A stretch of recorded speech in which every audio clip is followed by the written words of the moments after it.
রাজ্যে সম্পন্ন হলো চতুর্থ দফার নির্বাচন। এই বঙ্গের মোট 6টি লোকসভা কেন্দ্র বাঁকুড়া, বিষ্ণুপুর, পুরুলিয়া, আসানসোল, ঝাড়গ্রাম ও মেদিনীপুরে সামান্য কিছু বিক্ষিপ্ত ঘটনা ছাড়া মোটামুটি অবাধ নির্বাচন হয়েছে বলেই জানা যাচ্ছে। রাজ্যের 6টি কেন্দ্র মিলিয়ে মোট 72 জন প্রার্থীর আজ ভাগ্য নির্ধারণ করলেন বঙ্গের ভোটাররা। চতুর্থ দফার এই নির্বাচন ঘিরে ছিল কড়া নিরাপত্তা, মোতায়েন করা হয়েছিল কেন্দ্রীয় বাহিনীও। সকাল থেকে বিভিন্ন বুথগুলিতে ভোটারদের দীর্ঘ লাইন চোখে পড়ে। ভোটারদের উৎসাহের সাথে ভোট দানের ফলে দুপুর 12টার মধ্যেই বিভিন্ন বুথে গড়ে প্রায় 50% মতো ভোট পড়ে যায়। তবে গরমকে উপেক্ষা করে যতই ভোটাররা ভোট দানে আগ্রহী হন না কেন, শাসক বিরোধী চাপানুতরে মাঝে মধ্যেই আপাত উত্তপ্ত হয়ে উঠেছিল বেশ কিছু ভোট কেন্দ্র। বিরোধীরা যেমন শাসক দলের বিরুদ্ধে অভিযোগ করতে থাকে, ঠিক তেমনভাবেই শাসক দলের পক্ষ থেকে সেসব অভিযোগ অস্বীকারও করা হয়।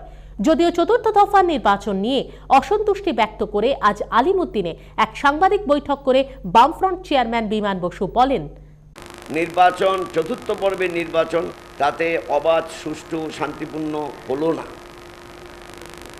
আংশিকভাবে অশান্তি এবং বেশ কিছু সংখ্যক বুথ দখল, ছাপ্পা ভোট হলো। আর তার যাতে ডকুমেন্টেশন না থাকে তার জন্য ক্যামেরাগুলো নিষ্ক্রিয় করে রাখা হলো। নির্বাচক মণ্ডলীর কাছে আবেদন, আপনারা ভোট দিন, নির্ভয়ে আপনারা আপনাদের নিজেদের ভোট দিন। সেই নির্ভয়ে ভোট দেওয়ার আবেদনের নিষ্ফলা প্রতিক্রিয়া।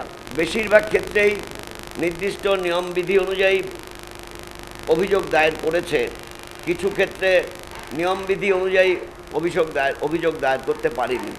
এদিকে তৃণমূল কংগ্রেসের এক সময়ের বন্ধু কংগ্রেসের পক্ষ থেকে আবার নির্বাচন কমিশনের উপর ক্ষোভ উগরে দেন দলের সাধারণ সম্পাদক শাকিল আহমেদ। আজ বিধান ভবনে এক সাংবাদিক বৈঠক করে নির্বাচন কমিশন ভোট পরিচালনায় সম্পূর্ণ ব্যর্থ এমন অভিযোগ করে তিনি বলেন, expert and both have learned from each other. We have complained to the election commission among congressmen and congress circle. There are resentment against the people of election commission here in West Bengal. So election commission of India should also seriously look into the matter of the election affairs of West Bengal, because it is somewhat different from the other states. Large scale of violence, booth capturing, terrorizing the cadres of different political parties, especially the Congress, distribution of armed forces or paramilitary forces on the booths.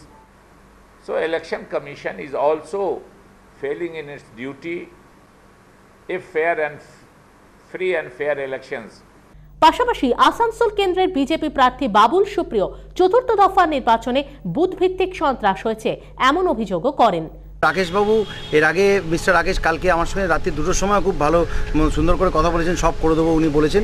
কিন্তু আমরা তৃতীয় দফার ভোটের পরে দেখেছি যে প্রত্যেকটি TV চ্যানেলে সন্ত্রাস এবং নানা রকমের ভায়োলেন্স দেখানোর পরেও উনি 2টোর সময় এসে সদা হাস্যমুখ উনি হাসি মুখে বললেন যে সুষ্ঠু, অবাধ এবং শান্তিপূর্ণ নির্বাচন হয়েছে। তো এটার পরে গতকাল জুসিজি একটা খুব কড়া বার্তা দিলেন দিল্লি থেকে, কিন্তু এই বার্তাটার মধ্যে কিন্তু কোনো লজিক্যাল কোনো প্রবলেম সলভ এই জন্যই হবে না, বিকজ উনি প্রথমত 36 কোম্পানি চাওয়া হয়েছিল, তার জায়গায় 21 দিয়েছেন, যেটা অ্যাবসলিউটলি অপ্রতুল, ম্যাথামেটিক্যালি বোঝা যায় সেটা। আর সেকেন্ডলি যাদেরকে এই সমস্ত বুথে পাঠানো হচ্ছে, অর্থাৎ কলকাতা পুলিশ এসছে এখানে, তারা they have been ordered to help the TMC supporters. Let's accept ইট।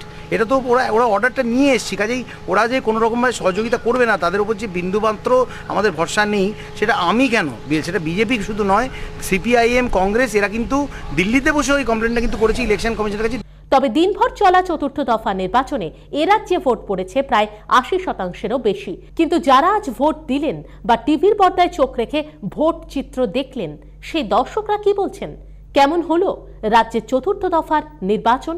উত্তর দেবেন আপনারাই। Bureau report, CTVN plus.